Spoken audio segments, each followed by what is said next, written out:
Hello everyone, welcome in my YouTube channel MCN nurses classes में आपका स्वागत है। तो चलिए आज वापस से कुछ इंपॉर्टेंट क्वेश्चन है जो अपन डिस्कस करेंगे आज। ठीक है, कल की क्लास में भी बहुत इंपॉर्टेंट क्वेश्चन थे, प्रायोरिटी बेस्ड क्वेश्चन थे, डाटा बेस्ड क्वेश्चन थे जो प्रीवियस एग्जाम में कई बार पूछे गए हैं। ठीक है, और आज की क्लास से के जो क्वेश्चन हैं उनमें से आपको ये 10 से 15 क्वेश्चन है, इनमें से आपको 1 से 2 क्वेश्चन इस टॉपिक से संबंधित आपको आने वाले एग्जाम में देखने को मिल जाएगा, ये कन्फर्म है। ठीक है, 100 का नोट लगा लेना, ये कन्फर्म है, इसमें से आएगा ही आएगा क्योंकि बहुत इंपॉर्टेंट टॉपिक है। ठीक है, तो चलिए आज का अपना पहला क्वेश्चन शुरू करते हैं। आज का अपना पहला क्वेश्चन क्या है? एक क्लाइंट विथ एट्रियल फिब्रिलेशन, कैसा पेशेंट है? एट्रियल फिब्रिलेशन का है, वो इज रिसीविंग मेंटेनेंस थेरेपी ले रहा है किसकी? वारफरिन सोडियम की। ठीक है, और उसका जो प्रोथ्रोम्बिन टाइम है वो कितना है? 35 second. On the basis of these laboratory values the nurse anticipate which prescription. ठीक है, एक पेशेंट है जिसका प्रोथ्रोम्बिन टाइम कितना है? तो 35 सेकेंड है। ठीक है, तो ऑप्शन क्या है अपना? ऑप्शन ए है adding a dose of heparin sodium, option B holding the next dose of warfarin. ठीक है, ऑप्शन सी क्या है? Increasing the next dose of warfarin, option D administering the next dose of warfarin. ठीक है, तो इस question को सबसे पहले सॉल्व करने से पहले आपको पीटी की वैल्यू पता होना चाहिए। नॉर्मल पीटी वैल्यू क्या होती है? नॉर्मल पीटी वैल्यू, तो नॉर्मल पीटी जो वैल्यू है वो है 11 to 12.5 सेकंड। ठीक है, कितनी होती है? 11 से 12.5 सेकंड। ठीक है, इस केस में क्या हो रहा है? इस पेशेंट को कितनी है? इसकी है 35 सेकंड। कब? जब पेशेंट क्या है? मेंटेनेंस वारफरिन थेरेपी पे है। अब वारफरिन थेरेपी में क्या होता है? अगर कोई पेशेंट वारफरिन थेरेपी पे है, ठीक है, तो उसकी जो पीटी की वैल्यू है वो 1 से 1.5 गुना होनी चाहिए मैक्सिमम, 1 से 1.5 गुना, 1 to 1.5 टाइम हायर होनी चाहिए बस ऑन मेंटेनेंस थेरेपी पे।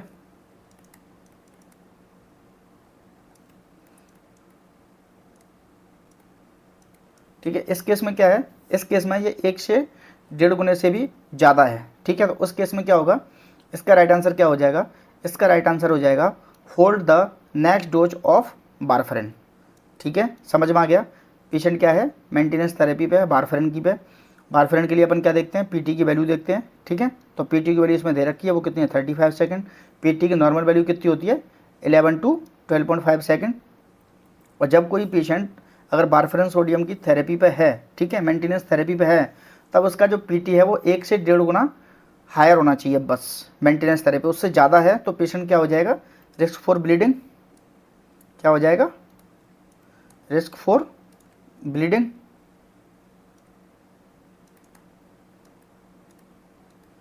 ठीक है, तो अभी क्या है? इसकी वैल्यू 35 है, तो उस केस में क्या करेगी नर्स? इसको होल्ड कर देगी, किसको? नेक्स्ट डोज को, वारफरिन को। उसके बाद क्या करेगी? अगर इसके आगे अगर पूछा जाए तो उसके बाद क्या करेगी? उसका कलेक्ट करेगी sample, collect sample, then report वापस से। ठीक है, देने से पहले तब ये चीज़ किया जाएगा। लेकिन अभी इस क्वेश्चन में सिर्फ क्या पूछ रहा है?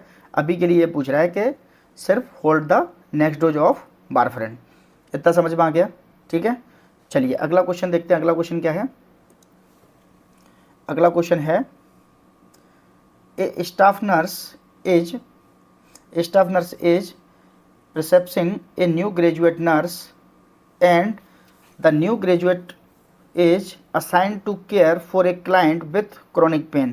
Which statement, if made by the new graduate nurse, indicate the need for further teaching regarding pain management? तो ये क्या कहना चाह रहा है कि एक स्टाफ नर्स है, उसने अपने किसी न्यू एम्प्लॉय को एक पेशेंट असाइन किया है जो क्या है? क्रोनिक पेन का है। ठीक है, कैसा पेशेंट है? क्रोनिक पेन का है। ठीक है, तो कौन सा स्टेटमेंट ऐसा है जिससे उस जिसने असाइन किया है उसको ये लगेगा कि इसको और अभी समझाने की ज़रूरत है, या उसको और पढ़ाने की ज़रूरत है, या और समझने की ज़रूरत है। ठीक है, ये पूछना चाह रहा है अल्टीमेटली। तो ऑप्शन क्या है? I will be sure to ask my client what his pain level is on scale of 1 to 0 to 10। ठीक है, ये ठीक है बिल्कुल। I know that I should follow up after giving medication to make sure it is effective, ये भी ठीक है।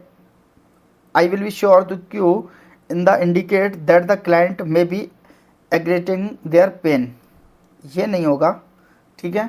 ऑप्शन 4 क्या है, I know that pain in the older client might manifest as sleep disturbance और डिप्रेशन, ठीक है। तो इसमें केवल एक ये सेंटेंस ऐसा है जिससे इसको लगेगा कि इसको और समझाने की या और पढ़ाने की भी ज़रूरत है, ठीक है। तो जो पेन के लिए जो मैनेजमेंट है उसमें क्या करते हैं, पेन मैनेजमेंट में क्या करते हैं, तो इसमें दो तरीके वो अपनाते हैं अपन, ठीक है। एक तो कौन सी होती है, नॉन फार्माकोलॉजिकल,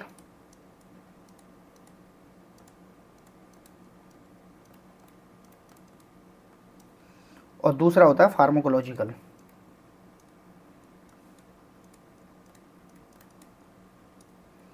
ठीक है, नॉन फार्माकोलॉजिकल और फार्माकोलॉजिकल। इसमें क्या है, दो तरह के स्किल यूज करते हैं, ठीक है। एक तो पिक्चर बेस्ड स्किल होता है,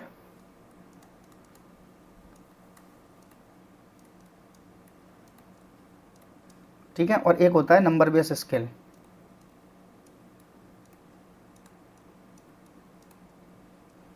पिक्चर बेस्ड स्किल किसके लिए होता है, जो पेशेंट वर्बली जो बोल नहीं पाते हैं, ठीक है,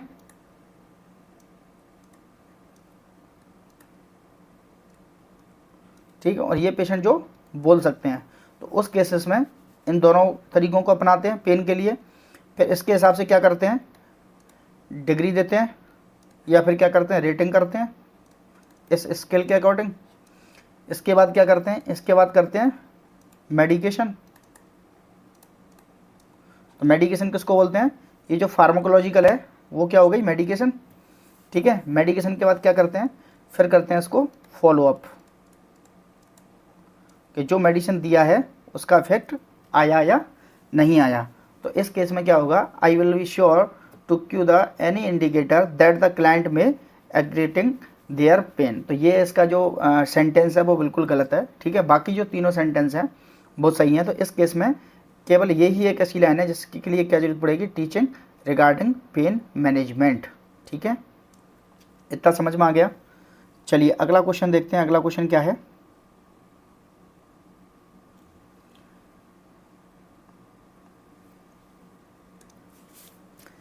A client has been admitted to the hospital for gastroenteritis and dehydration. The nurse determined that the client has received adequate volume replacement if the blood urea nitrogen level drop into which value। ठीक है, तो क्या पूछ रहे हैं इसमें, एक client है जो एडमिट हुआ है, कौन सा पेशेंट है, गैस्ट्रोएंटराइटिस का है और डिहाइड्रेशन का पेशेंट है। तो nurse determine that the client receive adequate volume या volume replacement if the blood urea nitrogen level drop to which value. ठीक है, तो सबसे पहले तो आपको ब्लड यूरिया B1 की वैल्यू पता होना चाहिए। तो इसके लिए क्या होगा, द नॉर्मल BUN यानी ब्लड यूरिया और नाइट्रोजन लेवल एज कितना होता है, 10 to 20 mg/dl। ठीक है, अब इसमें क्या है, जो 29 है, 29 जो वैल्यू है ये क्या है, ये क्या है, रिफ्लेक्ट, ये किसको वो कर रही है, ये डिहाइड्रेशन को कर रही है इंडिकेट। ठीक है, क्या कर रही है, और जो वैल्यू कितनी है, इसका राइट आंसर क्या होगा, इसका राइट आंसर होगा 15 mg/dl। ठीक है, 15 mg/dl होगा इसका आंसर। 15 mg/dl क्यों होगा, क्योंकि नॉर्मल जो वैल्यू है वो कितनी है, नॉर्मल वैल्यू कितनी है, 10 to 20 mg/dl। ठीक है, और जो 3 mg/dl ये जो इंडिकेट कर रही है वो किसको कर रही है,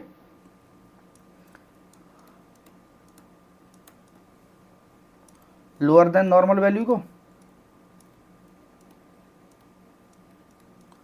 ठीक है, और ये किसको इंडिकेट करता है, फ्लूइड ओवरलोड को, या फिर फ्लूइड ओवरलोड और ओवर हाइड्रेशन, ठीक है। तो इसका राइट आंसर क्या होगा, इसका राइट आंसर होगा 15 mg पर DL, ठीक है।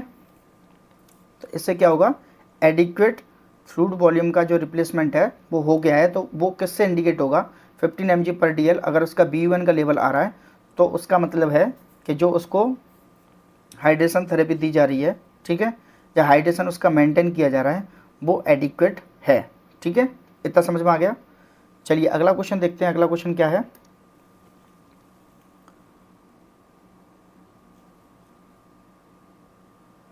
the nurse is explaining the appropriate method for measuring an accurate temperature to an assistive personnel. Which method, if noted by UAP as being an appropriate method, indicate the need for further teaching? तो क्या पूछना चाह रहा है ultimately है कि nurse is explaining appropriate method, nurse appropriate method को explain कर रही है, किसको, अपनी असिस्टेंट नर्स को, ठीक है। तो कौन सा मेथड है जो if the noted by the UAP as being appropriate method indicate the need for ऐसा कौन सा मेथड है जो अप्रोप्रिएट नहीं है, जिसके लिए उसको और फर्दर टीचिंग की ज़रूरत पड़ेगी। Taking a rectal temperature for a client who has undergone nasal surgery, ठीक है। तो taking a rectal temperature for a client has undergone nasal surgery, ये ठीक है, ठीक है। Taking oral temperature client with cough and nasal conjunction, ये ठीक नहीं है। चलो और देखते हैं। Taking an axillary temperature for a client who has just consume the coffee, ये भी ठीक है, ठीक है। Taking a temperature on the neck behind the ear using the electronic device for a client who is diaphoretic, ये भी ठीक है, ठीक है। तो इस केस में क्या होगा, इस केस में जो सेकंड वाला ऑप्शन है, तो इसके लिए क्या है, इसके लिए इसको और टीचिंग की ज़रूरत है, ठीक है। तो जो ओरल टेम्परेचर है, oral temperature should be avoided if client has क्या, nasal congestion,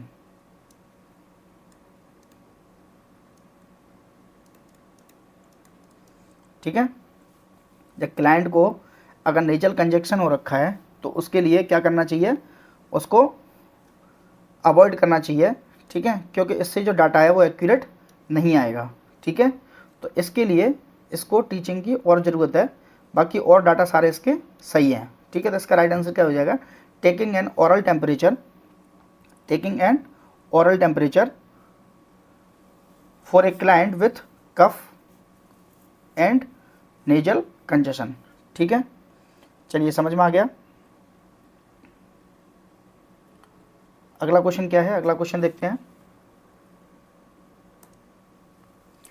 A client is receiving a continuous intervention infusion of heparin sodium to treat deep vein thrombosis, ठीक है। क्या है पेशेंट, एक पेशेंट है जिसको हेपेरिन सोडियम चल रहा है, ठीक है, किसके लिए, डीप वेन थ्रोम्बोसिस के लिए। The client activated parcel thromboplastin time APTT कितना है, 65 सेकेंड, ठीक है। The nurse anticipate the which action is needed, ठीक है। क्या पूछ रहा है, एक पेशेंट है जिसको क्या चल रहा है, हेपेरिन सोडियम चल रहा है, डीप वेन थ्रोम्बोसिस हो रखा है पेशेंट को, उसके लिए उसका मेंटेनेंस चल रहा है, थेरेपी चल रही है। तो जो क्लाइंट का APTT है वो कितना आ रहा है, 65 सेकेंड, ठीक है। The nurse anticipate that which action is needed, तो कौन सा एक्शन है जो नर्स उसको ज़रूरत करने की ज़रूरत है या लेने की ज़रूरत है, ठीक है। Option A, dense continue the heparin infusion. Option B, increasing the rate of heparin infusion. Option C, decreasing the rate of heparin infusion, leaving the rate of heparin infusion as it is, ठीक है। जैसा है उसको ऐसा ही छोड़ देना है, ठीक है। तो सबसे पहले तो आपको नॉर्मल APTT वैल्यू पता होना चाहिए। तो नॉर्मल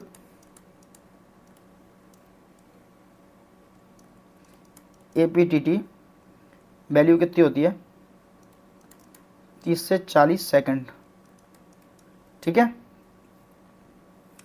अब अगर कोई पेशेंट जैसे वारफेरिन में था, अगर कोई मेंटेन थेरेपी पे है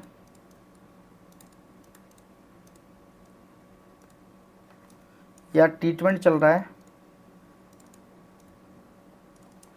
तो ये कितना होना चाहिए, 1 से 1.5 टाइम हायर होना चाहिए।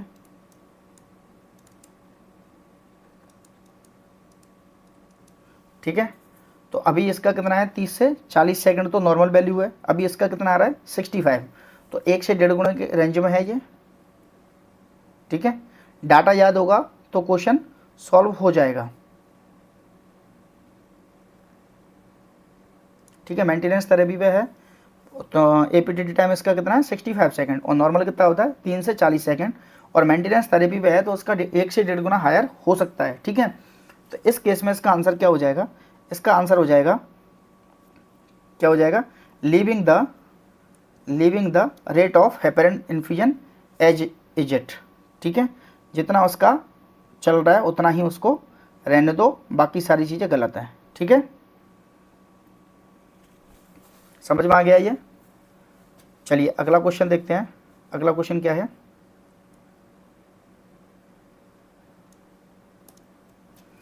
ए client with a history of heart failure due for a morning dose of furosemide. क्या है, एक पेशेंट है जिसको हार्ट फेलर है और उसका जो डोज है मॉर्निंग का वो ड्यू रह गया है फ्रूसामाइड का। ठीक है, तो which serum potassium level if noted in the client laboratory report should be reported before administrating the dose of furosemide. तो जो पोटेशियम का लेवल है वो कितना नोट करेगी नर्स, तब उसको इन्फॉर्म करने की ज़रूरत है, किसको, डॉक्टर को, बिफोर एडमिनिस्ट्रिंग द फ्रूसामाइड। तो इसमें मेन वैल्यू अपन को किसकी देखनी है, पोटेशियम की देखनी है। तो पोटेशियम की जो सीरम पोटेशियम का नॉर्मल वैल्यू क्या होता है,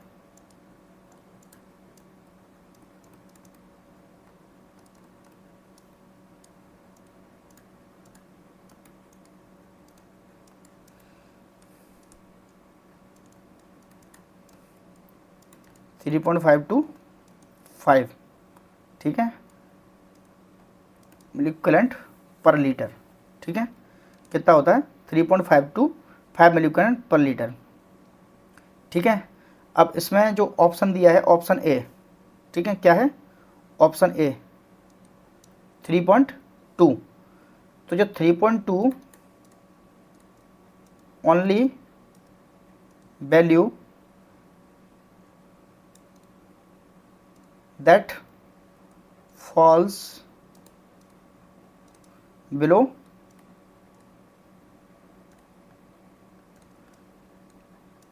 थेरेपेटिक रेंज में। ठीक है, और इस केस में क्या होता है, इसको थोड़ा क्लियर करते हैं। इस केस में क्या होता है,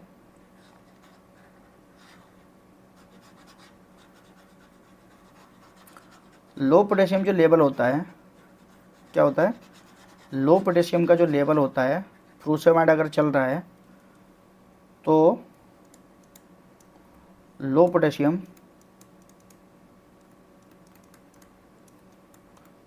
level and a history of cardiac problem. अब इसमें क्या है, हार्ट फेलर है, कार्डियक प्रॉब्लम कोड प्रेसिपिटेट, क्या करता है ये, वेंट्रिकुलर डिसअर्थमिया।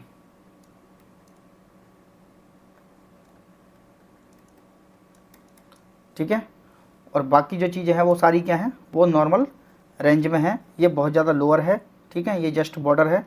तो इसमें कौन सी लेवल है, noted the laboratory report should be reported before the administration dose of furosemide, कितना 3.2। समझ में आ गया, 3.2 मिलीक्वलेंट लीटर ये होगा, तो उसके लिए इन्फॉर्म करने की ज़रूरत पड़ेगी ये लेबोरेटरी रिपोर्ट को देखने के बाद। ठीक है, इतना समझ में आ गया। चलिए अगला क्वेश्चन देखते हैं, अगला क्वेश्चन क्या है,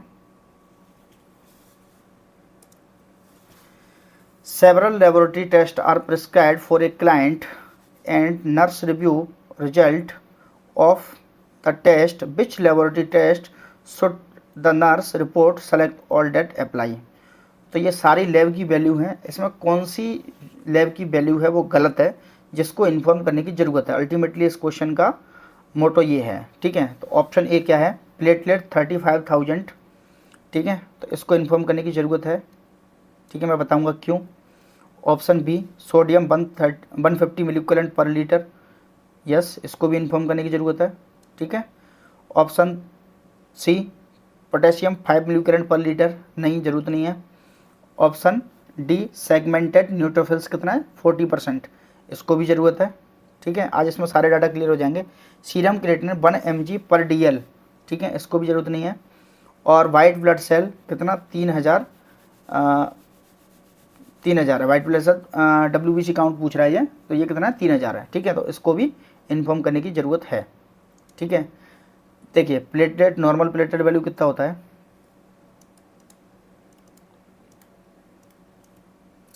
नॉर्मल प्लेटलेट वैल्यू कितना होता है, 1,50,000 से कितना होता है, 4 लाख, ठीक है, ठीक। सोडियम कितना होता है, नॉर्मल सोडियम कितना होता है, 135 टू 145 मिलीक्वलेंट पर लीटर, ठीक है। और जो तुम्हारा पोटेशियम है वो कितना होता है, पोटेशियम नॉर्मल कितना होता है, 3.5 टू 5, ठीक है, ये भी मिलीक्वलेंट पर लीटर, ठीक है, पोटेशियम हो गया। अब तुम्हारा सेगमेंटेड न्यूट्रोफिल्स कितना होता है, सेगमेंटेड न्यूट्रोफिल्स, सेगमेंटेड न्यूट्रोफिल्स का लेवल क्या होता है, 62 टू 68%, ठीक है, समझ में आ गया। सीरम क्रिएटिनिन का लेवल कितना होता है,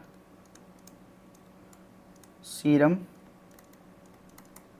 क्रिएटिनिन, अब सीरम क्रिएटिनिन अगर मेल का पूछा जाए, मेल, तो सीरम क्रिएटिनिन मेल का होता है 0.6 टू 1.2 mg पर DL, ठीक है। और यही अगर फीमेल का पूछता है, ठीक है, क्या चीज़, सीरम क्रिएटिनिन लेवल फीमेल का पूछता है, तो 0.5 से 1.1, कितना, 0.5 से 1.1 mg पर DL, ठीक है। और क्या रह गया, WBC, तो WBC का जो काउंट है वो कितना होता है, 5,000 से 10,000, कई लैब में इसको 11,000 भी बोलते हैं, आप 10,000 याद रखना, ठीक है। अब इस केस में क्या है, ऐसी कौन कौन सी नॉर्मल वैल्यू है, देखो नॉर्मल वैल्यू अपन क्लियर करते हैं। प्लेटलेट कितनी है, 35,000, प्लेटलेट कितनी होनी चाहिए, 1.5 लाख से 4 लाख, ठीक है, तो इसको इन्फॉर्म करने की ज़रूरत है क्योंकि ये विद इन रेंज नहीं है, ठीक है। दूसरा क्या पूछ रहा है, सोडियम 150 मिलीक्वलेंट, सोडियम कितना होता है, 135 से 145, ये हाईएस्ट रेंज से भी ज़्यादा है, तो इसको भी इन्फॉर्म करने की ज़रूरत है, ठीक है। पोटेशियम कितना है, 5, और पोटेशियम की नॉर्मल वैल्यू क्या है, 3.5 टू 5, तो ये नॉर्मल रेंज में है, तो इसको इन्फॉर्म करने की ज़रूरत नहीं है।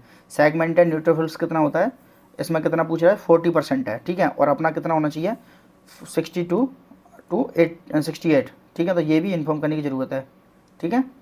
और सीरम क्रिएटिनिन क्या है, 1 mg पर DL, कितना होना चाहिए, 0.6 से 1.2, तो ये भी रेंज के अंदर है, तो इसको इन्फॉर्म करने की ज़रूरत नहीं है, ठीक है। और white blood cell WBC count क्या है, 3,000 है, तो इसको भी इन्फॉर्म करने की ज़रूरत है क्योंकि ये नॉर्मल वैल्यू कितनी है, 5,000 से 10,000, इतना समझ में आ गया, ठीक है।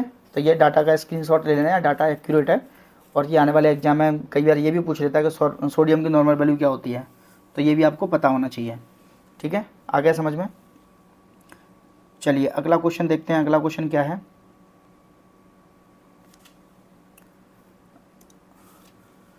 The nurse is caring for a client who take ibuprofen for pain, एक पेशेंट है जो आइबुप्रोफेन ले रहा है पेन के लिए। The nurse is gathering information on the client medication history, ठीक है, determines it is necessary to contact the primary health care, ठीक है, provider if the client is also taking which medication. देखो कई कई मेडिसिन ऐसी होती हैं जिनको उनके साथ में नहीं लिया जाता है या उनको अवॉइड किया जाता है, ठीक है।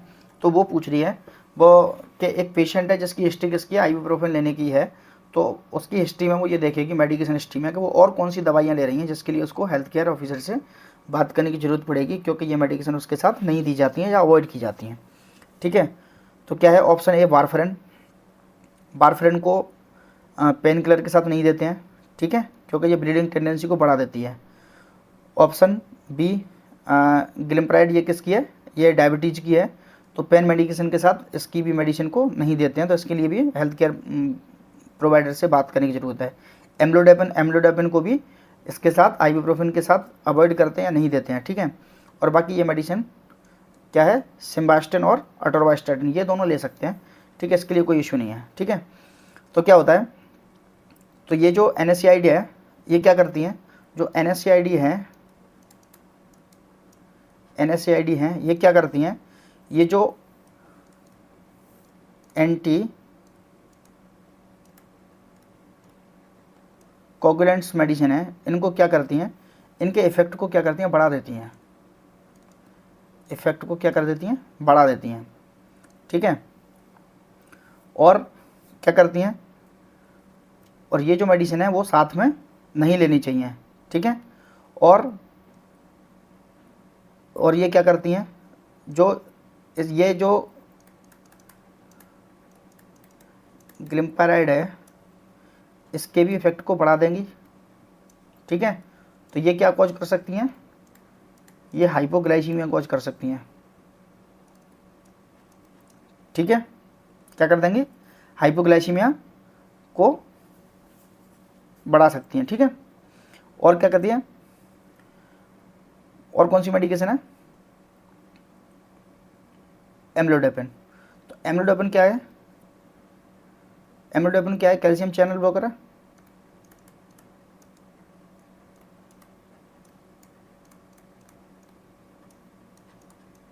ठीक है। तो कैल्शियम चैनल ब्लॉकर का किसके साथ, NSAID के साथ जो कॉम्बिनेशन है इसको अवॉइड करना चाहिए, ठीक है।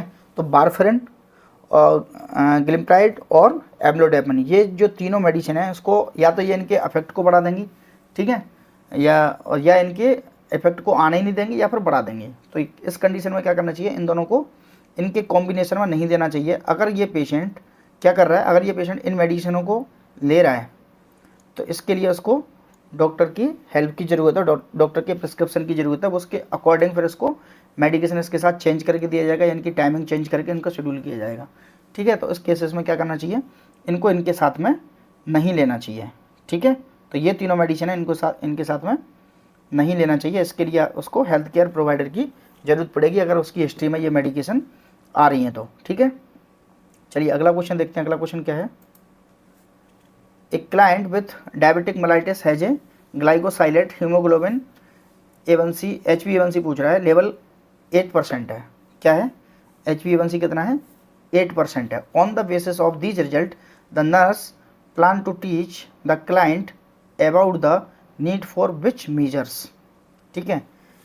देखो HbA1c किसके लिए होता है, HbA1c की नॉर्मल वैल्यू क्या होती है, पहले तो नॉर्मल वैल्यू होती है 6%। ये अगर नॉन डायबिटिक पेशेंट है तो उसका 6 से कम होगा, क्या, HbA1c में क्या देखा जाता है, HbA1c में 120 डेज प्रीवियस का रिकॉर्ड देखा जाता है। अगर कोई पेशेंट ऐसा है जिसको ये नहीं पता कि वो डायबिटीज़ है कि नहीं है, जैसे आज शुगर चेक कराने गया, उसका FBS निकला कितना, FBS निकला उसका 180, ठीक है। अब इसको डाउट गया कि FBS अगर 180 है तो हो सकता है मैं डायबिटीज हूँ या मुझे डायबिटीज़ है। तो इसको कंफर्म करने के लिए, क्योंकि इस केस में ये भी हो सकता है कि इसने ऐसा कुछ खाया हो जिसकी वजह से इसका ये रेज हो गया हो, ठीक है। तो कंफर्म करने के लिए फिर क्या करते हैं, HbA1c एक टेस्ट होता है, ये ब्लड टेस्ट है, ठीक है। और इसको खाली पेट करो, भरे हुए पेट करो, कैसे भी करो, ठीक है। इसमें क्या आता है, इसमें 120 डेज का प्रीवियस हिस्ट्री आता है। अगर आपको पिछले 3 महीने से डायबिटीज़ है तो इसका रिकॉर्ड इसमें शो कर देगा इस इन्वेस्टिगेशन में, ठीक है। तो ये प्रीवियस इतिहास को बताता है। तो इस केस में क्या होगा, अगर आपका HbA1c 6 से प्लस है दैट मीन कि आपको डायबिटीज़ है। अगर 6 से नीचे है, ठीक है, तो उस केस में आपको डायबिटीज़ नहीं है। तो अभी एक पेशेंट है, इसमें क्वेश्चन में क्या दे रहा है, एक पेशेंट है जिसको क्या है, जिसका HbA1c कितना है 8 और अपन ने नॉर्मल वैल्यू कितनी बताई है 6, ठीक है। तो on the basis of this report तो नर्स क्या सोचेगी कि इसको और क्या रिस्क हो सकती है, ठीक है, या इसको क्लाइंट को क्या समझाने की कोशिश करेगी या क्या पढ़ाएगी कि आपको ये रिस्क हो सकती हैं। Option A avoiding infection, option B taking inadequate fluid, option C preventing from recognized hypoglycemia, option D preventing and recognized hyperglycemia, ठीक है। तो ये जो पेशेंट है इसको क्या होगा, इसको होगा प्रिवेंटिंग एंड रिकॉग्नाइज्ड हाइपरग्लाइसीमिया, क्योंकि ये पेशेंट क्या है, डायबिटीज का है, ठीक है। तो इसको क्या करना है, इसको प्रिवेंट करना है किससे, हाइपरग्लाइसीमिया से, ठीक है। समझ में आ गया। चलिए अगला क्वेश्चन देखते हैं। अगला क्वेश्चन क्या है,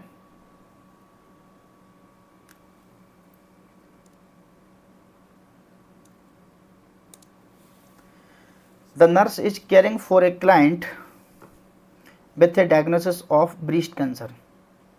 एक पेशेंट जिसको क्या है, ब्रेस्ट कैंसर है, वो इज इम्यूनोसप्रेस्ड है, ठीक है। The nurse would consider implementing neutropenic precaution if the client white blood cell count was which value, ठीक है। ऐसी कौन सी वैल्यू है जिसके लिए न्यूट्रोपेनिक प्रिकॉशन लिए जाएंगे उस पेशेंट के लिए, अल्टीमेटली ये पूछना चाह रहा है। इस क्वेश्चन का सिंपल ये लाइन है जो इम्पोर्टेंट है, न्यूट्रोपेनिक प्रिकॉशन क्या लिए जाएंगे, कौन सी वैल्यू है तब उसको जाके न्यूट्रोपेनिक प्रिकॉशन लिए जाएंगे। Option A 2000, option B 5800, option C WBC count बता रहा है ये, ऑप्शन सी 8400 और ऑप्शन डी 11500, ठीक है। तो जो नॉर्मल WBC काउंट है, मैंने प्रीवियस क्वेश्चन में भी बताया था, WBC काउंट नॉर्मल कितना होता है, 5000 से 10,000, ठीक है। अगर 5000 से कम है तो उसको क्या बोलेंगे, 5000 से कम को न्यूट्रोपेनिया बोलते हैं, ठीक है। तो अब इस क्वेश्चन में क्या आ रहा है, इस क्वेश्चन में पहला क्या 2000 है, तो 2000 में क्या हो गया, इसको न्यूट्रोपेनिक, ये क्या है, इम्यूनो कॉम्प्रोमाइज्ड हो गया पेशेंट, ठीक है। अब इसको इम्यूनो सप्रेस्ड दे रखा है, इम्यूनो सप्रेस्ड है, ठीक है। अब इसको ज़रा सी चीज़ों से इन्फेक्शन होगा, तो इसको बचाने के लिए क्या करते हैं अपन, न्यूट्रोपेनिक प्रिकॉशन लेते हैं। पेशेंट को छूने से पहले ग्लव्स पहनना, हैंड वॉशिंग, ठीक है, और कोई इन्फेक्शियस पेशेंट के कांटेक्ट में नहीं आने देना, या फिर इस पेशेंट से भी आपको इन्फेक्शन हो सकता है, तो ये सारे प्रिकॉशन ऐसे पेशेंट में लिए जाते हैं, ठीक है। तो अगर किसी पेशेंट के WBC काउंट 2000 से कम है तो वो क्या है, वो न्यूट्रोपेनिक है, ठीक है। तो ये द क्लाइंट वो as a decrease of number of WBC, तो वो क्या है, इम्यूनो सप्रेस्ड है, ठीक है। और इसके लिए क्या लिए जाते हैं, न्यूट्रोपेनिक प्रिकॉशन लिए जाते हैं, ठीक है। चलिए अगला क्वेश्चन देखते हैं। अगला क्वेश्चन क्या है,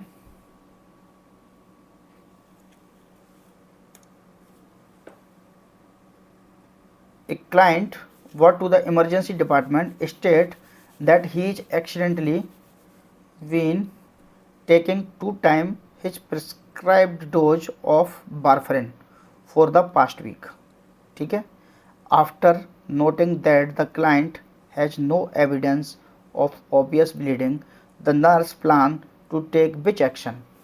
एक पेशेंट है जो इमरजेंसी डिपार्टमेंट में आया है और उसकी हिस्ट्री ये है कि उसके एक्सीडेंटली 2 बार क्या ले लिया है, वारफरिन की टैबलेट ले लिया है या वारफरिन ले लिया है, ठीक है, पास्ट में, ठीक है। After noticing that the client no evidence of bleeding, क्योंकि वारफरिन अगर ज़्यादा होगा तो क्या होगा, ब्लीडिंग होगी, ठीक है। तो उसकी कोई हिस्ट्री नहीं है, कोई एविडेंस नहीं है किसका, ब्लीडिंग का। The nurse plan to take which action, तो नर्स कौन सा प्लान लेगी या नर्स का एक्शन क्या होगा, ठीक है, या नर्सिंग एक्शन क्या होगा। तो option A prepare to administer and antidote, option B draw a sample for type and cross match and transfuse the client. Option C, draw a sample for an activated partial thromboplast in time APTT level.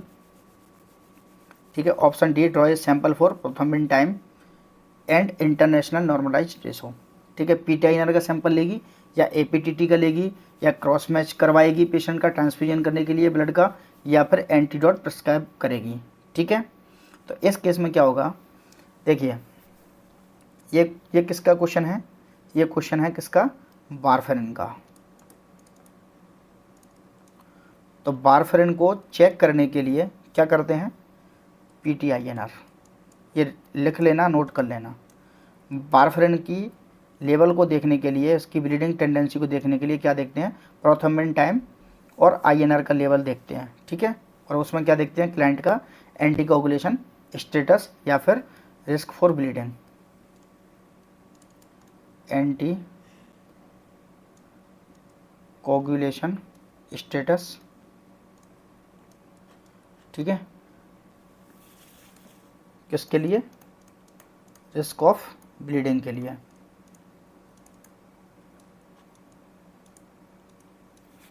ठीक है। और अगर आपसे पूछा जाए कि heparin का overdose ले लिया है तो उसके लिए क्या करते हैं, उसके लिए सैंपल कौन सा लेते हैं, पीटीआईएनआर का किसके लिए लेते हैं, वारफेरिन के लिए, और हेपेरिन के लिए लेते हैं एपीटीटी। ठीक है। ये क्वेश्चन दिल्ली एम्स में कई बार पूछा गया है कि एक पेशेंट है जिसने वारफेरिन ले लिया तो उसके लिए कौन सा टेस्ट करवाएंगे, तो पीटीआईएनआर। अगर कोई पूछता है कि किसी ने हेपेरिन का ओवरडोज हो गया तो उसके लिए क्या करवाएंगे, तो उसके लिए करवाएंगे एपीटीटी। ठीक है। Activated prothrombin time. ठीक है। और वारफेरिन के लिए पीटीआईएनआर। ठीक है। इतना समझ में आ गया, इतना समझ में आ गया। अगर आपसे कोई पूछे, इसी में बताता हूँ, अगर आपसे कोई पूछे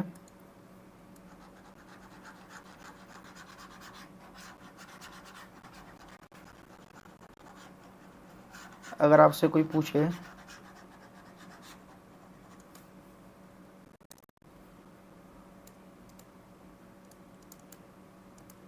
एंटीडोट किसका, वारफेरिन का, तो इसका एंटीडोट है विटामिन के। अगर आपसे कोई पूछे कि हेपेरिन का क्या है, अगर आपसे कोई पूछे कि हेपेरिन का एंटीडोट क्या है, तो हेपेरिन का एंटीडोट है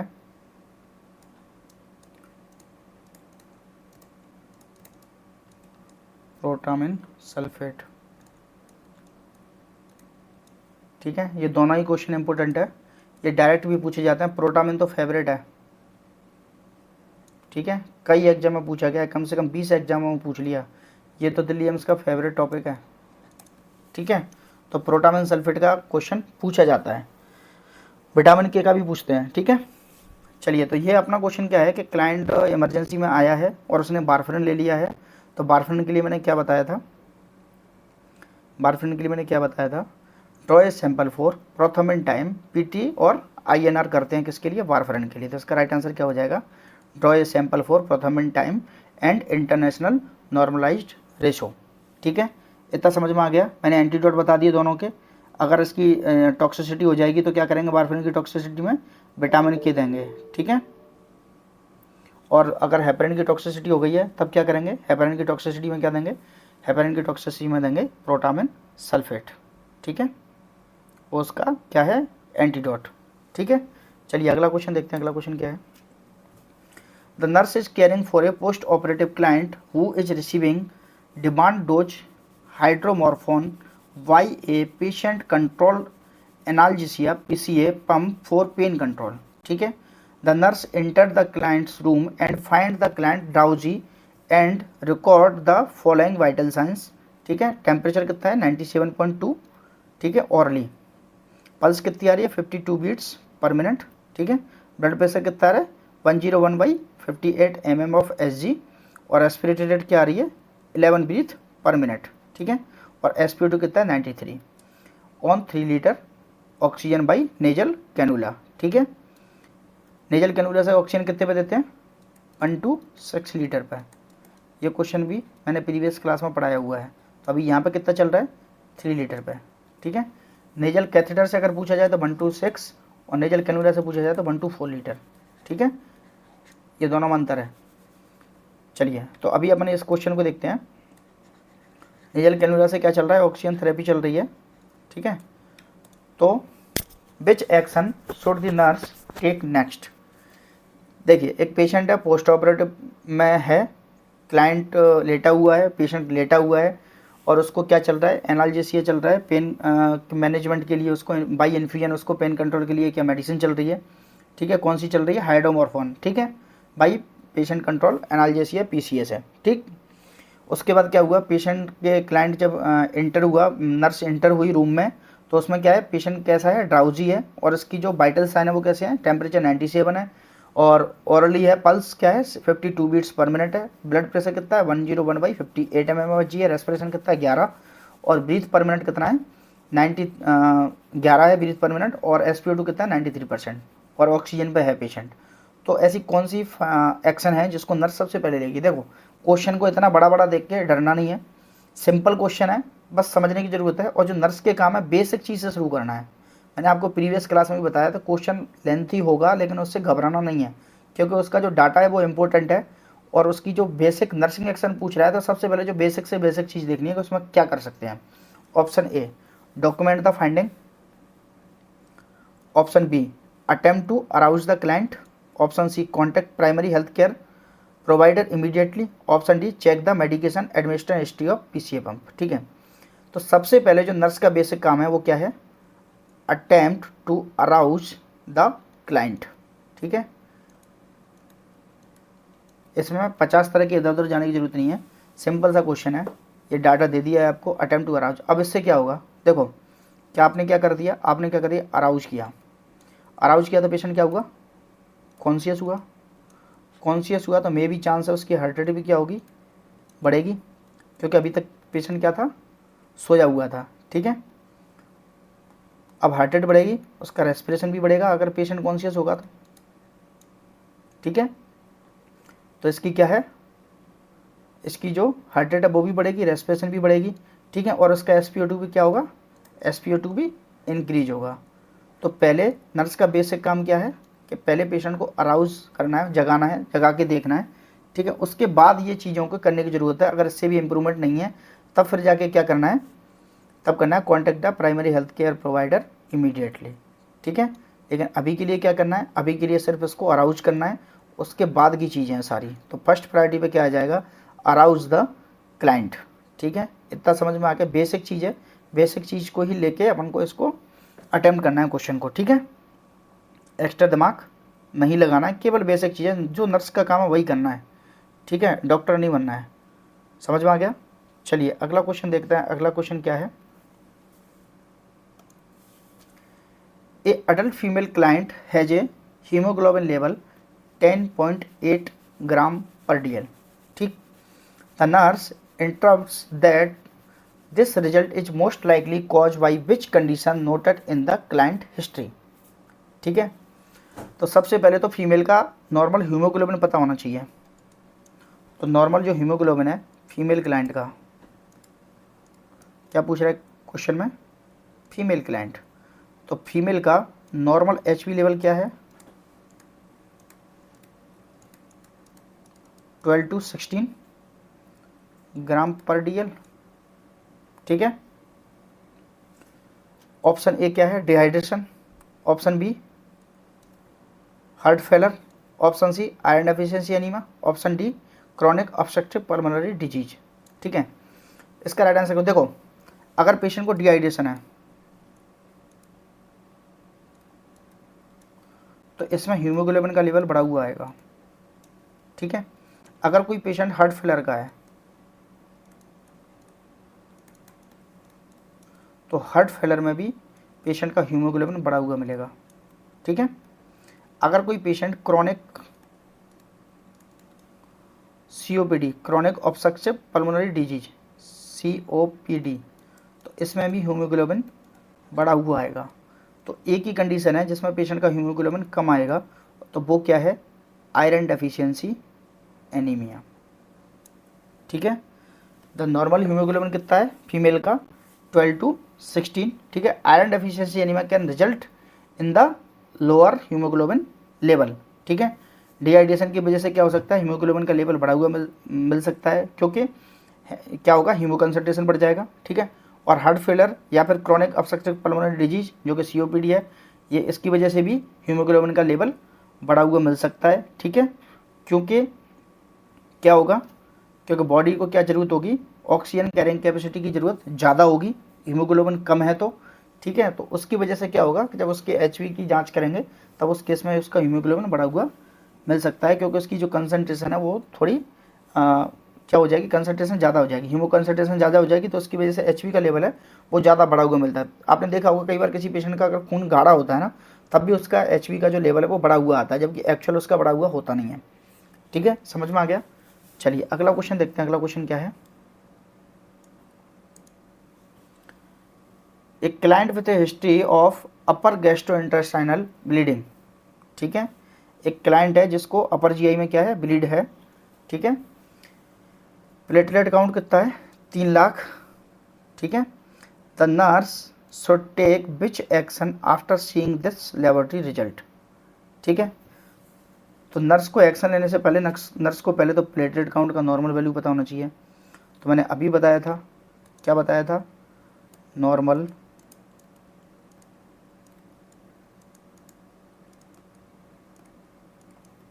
प्लेटलेट काउंट कितना होता है, 1,50,000 से 4 लाख, ठीक है, ठीक है। अब क्या हुआ,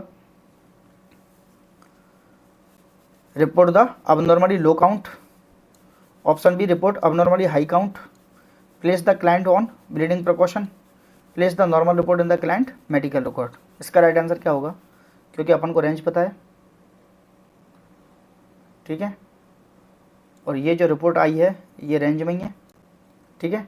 तो क्या करेगी nurse, place the normal report in the client medical record. देखिए अब आप पूछो, अब आप बोलोगे कि क्वेश्चन तो बहुत लेंथी आते हैं, बहुत टफ आते हैं।